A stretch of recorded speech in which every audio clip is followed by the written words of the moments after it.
happy snow day, people. We're back talking about James Bond, not a movie, another video game. I previously talked about GoldenEye. We're going to be talking about Bloodstone today.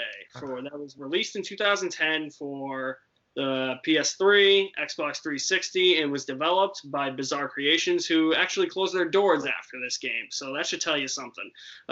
Joining me today, he was on my Casino Royale review. He's a big Bond fan.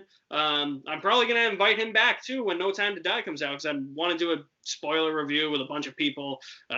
He's the first one in mind. So we got Alex Figueroa over at Levels of Geek. How's it going, man? I'm doing pretty good.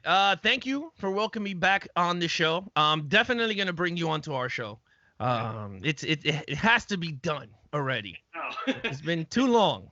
Yeah, exactly. Hopefully my schedule works out. So that's the reason why you haven't been on the show is your working schedule. But no, it's cool. It's great to be back though. Bloodstone came out, as I said, in 2010. This was like the first original Bond game since Everything or Nothing, which was a phenomenal game, by the way. This was the first original Bond adventure, or at least video game for Daniel Craig. All new voice acting, motion capture, totally new story, not based on a film. Basically, what this game is that Bond has to go hunting after a Russian oligarch who I don't even know actually what the plot of this game is because there's so many different goddamn plots in this game. There's 300 villains, I think. That's all I remember. I just remember you got to drive the Aston Martin, and it was awesome in a bunch of scenes, in a bunch of levels. I remember the opening level was a car chase and a boat chase. But we're going to be talking about some other aspects. But first, what do you think of the game overall? Yeah, it's funny. I mean, everything that the one for Xbox with Pierce Brosnan. There's everything or nothing? Yeah, that one. That was awesome. I know. I love that. That was awesome. Yeah, great game. But this one was even better. I don't know why. I just loved it for the fact that you get to drive the Aston Martin. I was like, yes, this is awesome. Then you got some like other stuff that you couldn't like. They gave you stuff that you couldn't do in the other the previous ones. Like you get in the car, you got a little bit of the gadgets. You didn't get full gadgets. You just got some gadgets. Yeah, in this one. They did the Quantum of Solace game with Daniel Craig, but it was more of like an adaptation of half of an adaptation of Quantum of Solace, and then more of an adaptation of Casino Royale, because they probably were like, everybody's going to hate Quantum of Solace anyway. So, so there was no driving in that game. That was more of like a Call of Duty like clone game, I would say. Yes.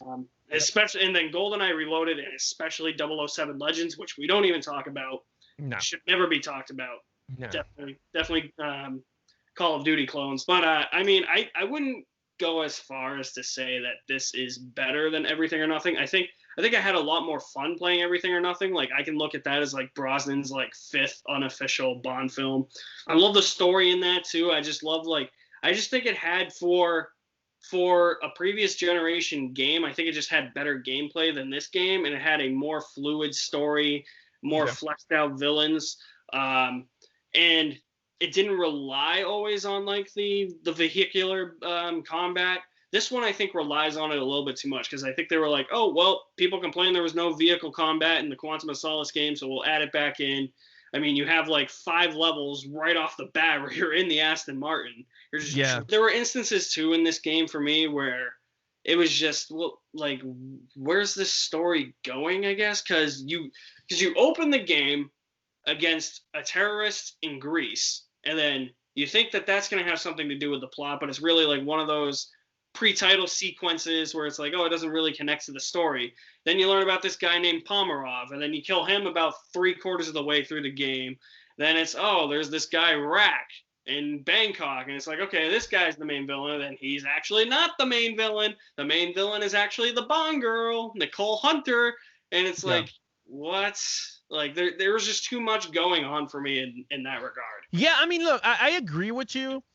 Maybe just because I guess for me, why I'm saying is like the best one is the fact that like I get excited when newer games come out for 007 titles. Yeah. So like for me, this one's like a brand new, fresh. I'm like, yeah, you know what? That was Xbox. This is PS3 for me. So I'm like, yeah, this is awesome. Yeah. But yeah, I do agree with you. There's like multiple villains. But the funny thing is that what got me really mad was the game was very short. Very short game. I remember I got this on Christmas Day and I beat it on Christmas Day. Yes, and that was the thing, because at the time, it was my fiance at the time. We went, picked it up, I put it on, I played it, and all of a sudden I finished it, and I was like, "You got to be kidding!" She's like, "How did you just beat that game? You just got it." I was like, "This is a short freaking game." Like, I would say it's no more than like 10 or 15 hours. yeah, it was. I was very disappointed in the story length. I was very more angry for the fact that we never got a sequel to this game, where you knew this game ended on a sequel. It was like, ugh. Ended on a cliffhanger. Yeah, there was actually going to be a sequel, but it was going to be developed by a different company. But then they actually pulled the plug on it because there were screenshots of like Bond in like India or something with like the same core gameplay. Like it was still like third-person shooter, like over the shoulder, like still you still had like the same like heads-up display and all that. Yeah. From Raven Software and not Bizarre Creations, and then they pulled the plug on it. Where it was rumored it was going to have to do with like oil or something. Okay. So they're going with the world's not enough storyline with the whole oil crap. Which is still an underrated movie though. I agree. I agree with you on that one. We rewatched it for the podcast, and I was like, wait a minute, this is actually a really good movie. I was like, especially since it's a female villain, which is actually something I do like about this game, because the female, yeah. King is one of two female villains in the Bond series, and then this game just added another female Bond villain, even though she just pops up as the villain at the end. You don't really like fight her or anything, but it's just like, oh, that's another interesting take, and I think that the movies need to eventually get back to that, where they have another female villain, whether it's, I mean, I don't think Craig's going to do another one, but whoever takes the mantle next, maybe not their first movie, maybe not even their second, maybe wait till their third or something, if they even do a third one with the next actor. But I definitely think you need to get back to that in the movie series, and it was actually a welcome sight to see it in the video game. Yeah, I mean, it's funny because the ending, I'm reading here quick. It says, due to the game's intended sequel being canceled, the identified of the man Nicole was describing at the end of the game was never revealed. However, the release of Spectre in 2015 and the reveal of the villain of Craig's previous 3 films were all agents of Spectre. So I guess they're saying that was leading to Spectre. Oh, so this is like canon then. Yeah, it was pretty much canon. That's interesting. Makes sense now. So I actually haven't heard that about this game, because I had read the part where it's like, it ends on a cliffhanger and we don't know the identity of the man who killed her, but then like now that it's like, oh, maybe it was Oberhauser or Blofeld or whatever the hell you want to call him. So that would maybe this was supposed to be like secretly like a video game, like Craig's like, because this was in between Quantum and Skyfall, so maybe this was like his unintentional like third movie, and then they were just gonna wrap it all into Spectre at the end, so it would kind of count as a movie. That's actually kind of interesting now that you said that. Well, now they're saying, see, I'm reading while you're saying that, in which I agree what you're saying. Now they're saying that many retroactively speculated that the person Nicole was referencing to Ernest Blofeld, the head of Spectre. However, this is highly unlikely to be the case, considering MGM didn't regain the rights to Spectre and Blofeld until 2013, 3 years after the game was released. That makes sense now. So now it's kind of making sense on why everything didn't float well in terms of villain. Like, I actually never thought about that. Like, that once they got the rights to Spectre back, and if there was supposed to be a sequel to this game, and maybe Blofeld was supposed to be the villain, then that would have been amazing. It would have been cool. Like, I never actually thought about that. When it comes to the combat in this game, there's some fluid combat. I will say, like, the takedowns are cool, but it just gets to a point at a time when you're taking down people. It's like you want to see Bond do some, like, cool, like, I don't know, combat moves, and it's just the same. It's like, like the same thing every once in a while, and there's just no variety in how he takes down people. I mean, I love it when he can slam them against the wall. I thought that was always fun. For me, it was kind of a strange game, because I was always mixed on the game. Like, I loved playing it. I loved just going around, like, fucking shit up. But, like, the story always just never sat well with me. The multiple villains just never really sat well with me. But I always, like, replayed this game for some reason. I think it's because of what you said, because it was a new Bond game. So it was like, oh, I don't, like, I played GoldenEye so many times. Like, I can't play Everything or Nothing anymore because I don't have a regular Xbox. Like, this is a huge step up from the Quantum of Solace game. It's like I think it was just because there was something new. I played this one all the time, and it's better than the Quantum of Solace game and GoldenEye Reloaded and definitely 007 Legends. So it's like it's the best of like the new batch, and it was always the most fun to play for me, I guess. No, I mean, you're right. And, it's crazy. I don't know if this game came out during the same time period or maybe 2 years later or after, but I think it was the same time when Jason Bourne's video game came out. I don't know if you could help me on the timeline on that. Huh? There was a Bourne video game? Dude, there was a Bourne. That game was badass. Wait, what? Yes, there was a Jason Bourne game, and you play Jason Bourne, and you do all the scenes from the first movie. Like, it is, yeah. Okay, now I guess I am the only one that knew that. Oh, the Bourne Conspiracy? Yeah. Oh, yeah, I think I heard about that, but dude, I never played it, though. Oh, dude, you would have been it was so, I mean, I know it could be a lot of people's going to be, oh, you crazy, it's garbage or what. I really enjoyed it. If you like the movie, the game was awesome. The game was awesome because you do, huh?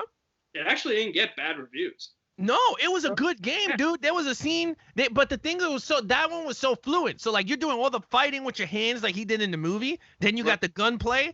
And then from the gun, it goes into a cutscene from the movie. Like, they reenacted in the gaming way. Like the same scene in the movie, but it's just the gaming version. And then once it does the cutscene, it jumps right into you in the car, where you in the mini car like him with the girl. It was really immersive, and I think it came out around the same time. But I used to rock these two games. I just looked at it. It was 2008 when it came out. Okay, so that was 2 years before Bloodstone. So, yeah, that game I used to play the hell out of Jason Bourne. Then Bond came out, and I was just like, oh, great. This is, like, amazing because now I was waiting for another Bond, and then we never got it until the new announcement of the 2020 version, which like, that's not coming out for, like, another, like, 2 or 3 years, I don't think, though. Oh, no, but I'm just happy to know that we're getting a new one. Yeah, on the PS5 or Xbox One, whatever the hell the new Xbox is called. Yeah. But I'm so ready to immerse myself right back into that 007 world. I know, me too. Yeah, and I mean, I think we're just about almost done. I mean, as much as I want to keep talking about it, I know you're on a time crunch. I kind of liked more of the quieter moments in this game. Like, all the cutscenes in this game are amazing because they feel like it feels like you're watching a Bond movie. But then like some of those levels, I think it's where you're like at the party in Nice or something, and you have to go around and it's like, oh, like use your phone to scan these people. I'm like, this is boring. I don't want to do this. No, I mean, I agree. I mean, the funny thing is, like, if they would have switched that out and used the glasses that Pierce Brosnan used in, was it Die Another Day, where he had the blue sunglasses and everyone had X-ray vision, so you could see through everyone's clothes. Not enough. The world's not enough. If they would have did that in the game, I think it would have been more fun because you're using a gadget instead of using a typical phone like every other game does. That was my huge problem with this game. It's like, your gadget is your phone. I'm like, well, no, duh. Like, I mean, it's a gadget in real life anyway. Like, I could walk up to people and be like, hey, I'm James Bond. I got a phone. It's like, no, you're not. Yes, I am, because he has a phone in the game. So, and he uses it as a gadget. So I'm technically James Bond. Yeah, exactly. So, like, I think if they would have used an element of the movie, like using some sunglasses that basically loses battery, so you got to take them off so it can regenerate. So at least you have some type of tension there when you're walking around. Or when you have to like scan those people, or like I know there's a level where you have to like blow up like the power plant or something. Yeah. When you have to go to like the different valves, like why didn't they just make it like a timed thing where so it was like, oh, if you didn't complete it like in this amount of time, then you would either A, fail, or B, like there would just be like an endless wave of enemies that you would have to fight. Like, I think they should have raised the tension up a little bit like that. Or, like, you know, in horror games, how you're, like, walking around and you have to do something, and then there's, like, enemies around, like, the corner that are, like, unexpected. Like, you could have had that, too. Maybe obviously not in the horror way, but, I mean, you could have had that integrated into the game to make it more of a challenge to get some of these objectives done. I just don't think they took as much advantage of that as they could. No, I mean, I agree. You know, it's funny. One pet peeve that got me really tight playing that game was that stupid board where you had to, like, everyone is coming in and you had to pull like a card or you had to stand next to a computer to let it load up. And then, but the thing is like people are coming behind you and you had to turn around and shoot. Then you had to do it in front of you, but you had to save all your specials to take down so you could knock dudes out quick. It was a pain. I remember losing because I used to play it on the hardest level just to see if I could get through it. And I never could. I never could because it was so hard. It was like there's no possible way of doing it. The one that got me on the hardest level, because that's why I kept playing through this game all the time, because I was just like, oh, I always play, whenever I play a game, I always start on the easiest difficulty, and then on replays, I always do the other difficulties. I remember I was on the hardest difficulty, and I think it's the level where you kill Pomerov, where you're on like where you're on the boat in the water. Yep. And you have to go in the boat, and then everybody's like shooting at you. That's the one that gave me the most trouble. I remember on the hardest difficulty. That and the Aston Martin was kind of difficult on the ice. Oh, because when you try to go when you go to the right, you go all the way to the right, and then you go right in the water. And I'm like, oh, you gotta be freaking kidding me! Like it was never smooth when you're driving the Aston Martin. That was kind of my problem too. Even on like the easier difficulties, the controls were a bit finicky, and like if you just moved it like slightly an inch to the right, you would just go like flying and then right into the water. So I think it was a little bit too sensitive in that regard too.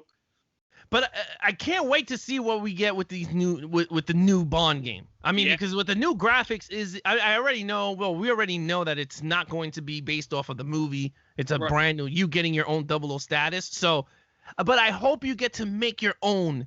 That's what I was character. About to say. I really hope like you get like to customize Bond.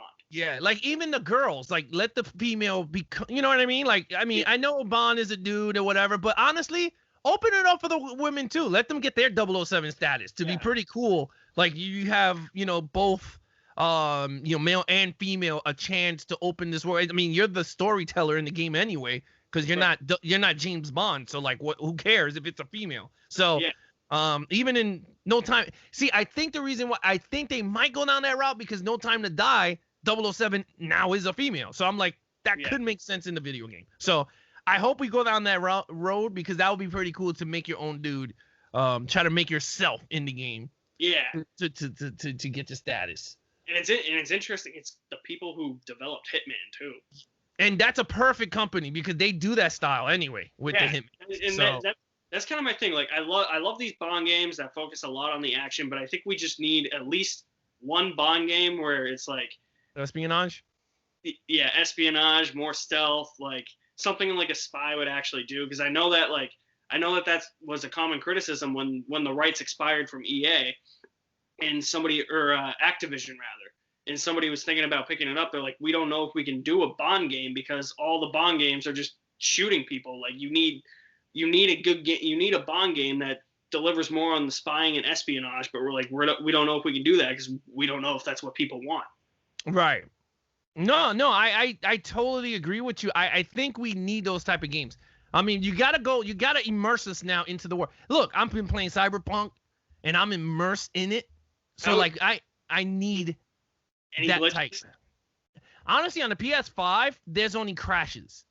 Only crash, yeah. On my game, again, I've been lucky because a lot of people on the PS5 have been getting some glitches, but so far I've been smooth. It's just the game just shuts off on me. That's the biggest complaint I heard with the PS5. So it's the PS4 version of the game, but it plays on PS5, right? Yes. Yeah. PS5 also. Yeah. And Xbox One XS, whatever the hell the new one is called. No. That one is played also on the newest one. But again, it runs well on the PC, PS5, and the newer systems, not the older. For some reason, they did not work on the game on the older system for some reason. Stupid decision, but it's very strange. Yeah. I think we're going to wrap this up right now. This is actually honestly because I have both PlayStation and Xbox right now, and Xbox has Game Pass. I really wish honestly that they didn't take this off like digital retailer stores, because if this was on Xbox Game Pass, I'd be playing the hell out of it right now. But they can't. I looked it up.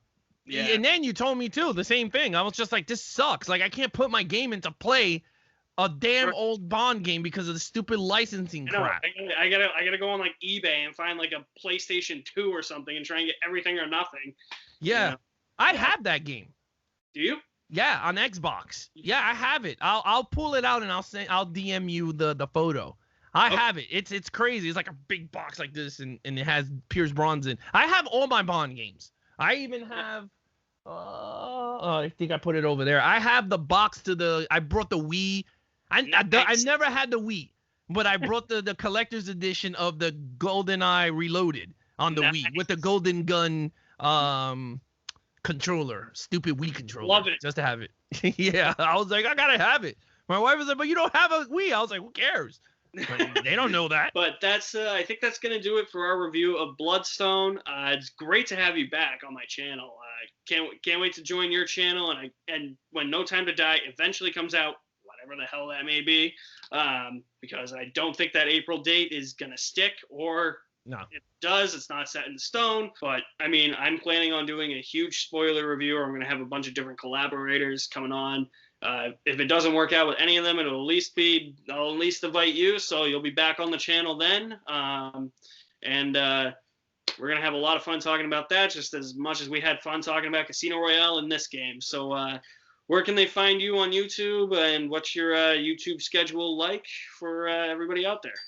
Yeah, I mean, you can find me on Levels of Geeks on YouTube. Right now, the schedule is Monday, Wednesdays are live shows with 2 different hosts. Monday is Nate and myself, and he's a podcaster, so his is Nate Flicks Movie Reviews, which you could check out on podcasts. And then on Wednesday is me and David from Flicks Talk, which I mean, everyone should know who he is. But yeah, you can check him out. Also, those are the live shows. And then on Tuesdays and Thursdays, we've been releasing action podcast episodes. Like I do a Levels of Geek podcast, but that is strictly action movies, because I love action movies, and I'm like, I don't want to kill people online with tons of reviews on it. So I was like, let me just do a podcast, and I'll release the videos on Tuesdays and Wednesdays for your pleasure. And then on Fridays, I'm starting to get back onto doing 4K movie reviews. So me and Nate are going to team up and just do straight reviews. No movie breakdown. It's just the disc breakdown. That's it. Because I feel like every time I see someone's 4K review, they always talk about the movie. It's like, but for me, that's not why I'm watching the video. I'm watching it for the disc quality, not the movie. But again, that's different styles, I guess. But yeah, that's what I'm gonna be doing Friday. That's gonna be pre-recorded, never live. But there's a lot of content from Monday to Friday dropping. But Nice. I'm actually not gonna lie. The 4Ks you've been posting on Instagram, I've actually checked out some of them, like the Quick and the Dead. Fucking awesome. Yeah.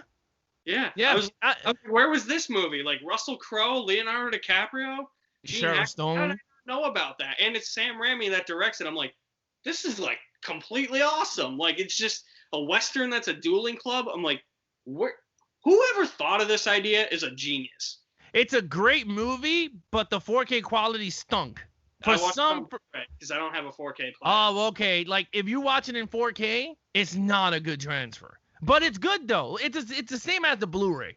But it sucks because, you know, when you get the 4K, you want that clear looking. But that one is not. I mean, it's sharp sometimes, but it's not as great.